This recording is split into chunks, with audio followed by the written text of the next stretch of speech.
আরে আমরা যা যা কইতেছি এবার এটা তো সবকিছু মাইনা নিতেছে। তাই আমি চিন্তা করবো আমি রাজুর যে চাকরি এটা তো আজকে আছে কালকে মিলে তো কোনো ঠিক ঠিকানা নেই। আমরা এক কাম করি এবার কই আমার নগদ 2 লাখ টাকা ক্যাশ দিতে তাহলে হলে রাজু একটা ব্যবসা করতে পারবো তখন তো বুদ্ধি দারুণ দেখো শালিকা, তোমার এই কথার সাথে কিন্তু আমি একদম একমত। এত লোক করা ঠিক হবে না। দুলা ভাই, আপনি একটা মেয়ে মানুষ দেখে অবহেলা করতে পারেন না।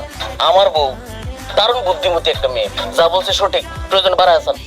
তাই বলে এইভাবে এই চুপ তুমি এত কথা কইতেছ না ছোট ঠিকই বলছে একটু বাড়ায় না চাইলে কি পাইবা নাকি সেটা আদিত হয়েছে এবং আপনি তাদেরকে যে আপ্যায়ন করছেন তারা অত্যন্ত খুশি এবং দিনক্ষণ সব ঠিকঠাক হয়ে গেছে আলহামদুলিল্লাহ। আল্লাহর অশেষ রহমত, আল্লাহর কাছে লাখ লাখ শুকরিয়া। তারা অনেক খুশি হয়েছে চাচা, শুধুমাত্র একটা ছোট্ট আবদার করছে। আবদার? কিসের আবদার?